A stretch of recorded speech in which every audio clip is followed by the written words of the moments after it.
সময় কেস স্টাডিজের আলোকে একটু টিপস দেই দর্শকদের, কোন কেসটি নিয়ে একটু টিপস দিতে চান সবশেষ? ওয়েল, রিসেন্ট টিপস যদি দেই আমি, 9 যারা সিটিজেনশিপের জন্য অ্যাপ্লাই করেন বর্তমানে, যেটা আমার লাস্ট উইকে একটা কেস আমার ইজিলি একদম without any trouble, without exam, একটা এলডারলি পিপল, জেনুইন কেস, এটা ডিমেনশিয়া ছিল, ওনাকে আমরা পরীক্ষা ছাড়া এবং কোনো প্রশ্নই করিনি, উনি সিটিজেন পেয়ে গেলেন। কিন্তু জুন 13 একটা সার্কুলার আসছিল, বর্তমানে যারা N400 পরীক্ষা ছাড়া অ্যাপ্লাই করবেন তাদের সার্টিফিকেশন, যারা ডাক্তারের একটা ওয়েবারের জন্য অ্যাপ্লিকেশন জমা দিতে হয়, আমরা বলি form N486 N648 whatever the form number, এটা নিতে হয় নিউরোলজিস্ট হতে পারে, সাইকিয়াট্রিস্ট হতে পারে, মেডিকেল প্রফেশন। তো অনেক প্রাইমারি ফিজিশিয়ানরা সার্টিফাই করেন, এখন এটা ওরা অ্যাকসেপ্ট করছে না, ইউএসসিএস এখন অ্যাকসেপ্ট করবে না, এটা ইজ ভেরি ডিটেইল তাদেরকে করতে হবে, কখন ডিমেনশিয়া বা এইসব ওয়েবার শুরু হলো, এডুকেশন ইংলিশ শেখার জন্য ট্রাই করছে কিনা, অনেক কিছু এখন ডিটেল ওরা চাচ্ছে। So it's very difficult.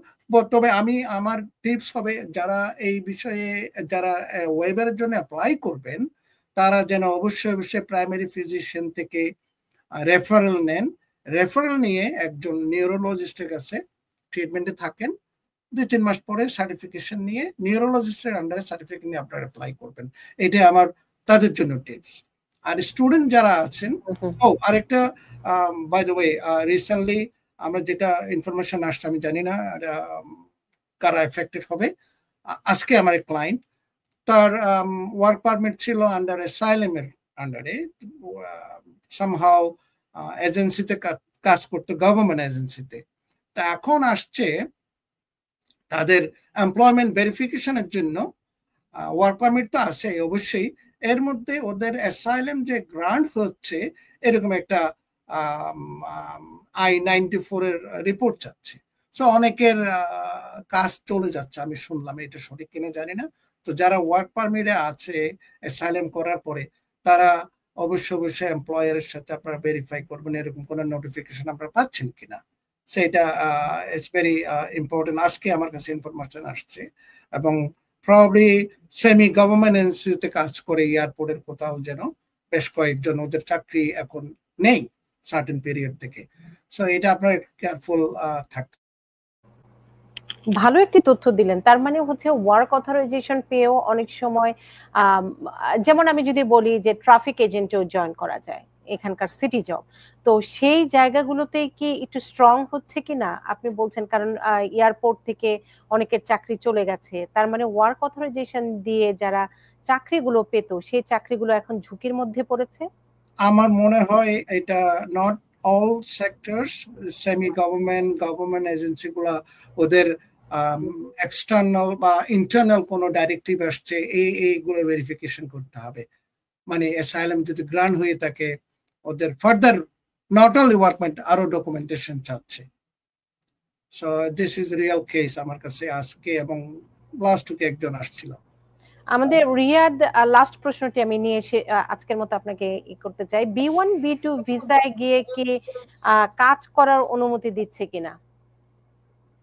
Well, B1 B2 মানে either tourist visitors or business purpose. So under this ক্যাটাগরিতে কাজ করার কোনো অনুমতি নেই, পিরিয়ড। আপনি আসছেন বেড়াতে বা বিজনেস পারপাসে, এই আন্ডারে কোনো কাজের অনুমতি নেই।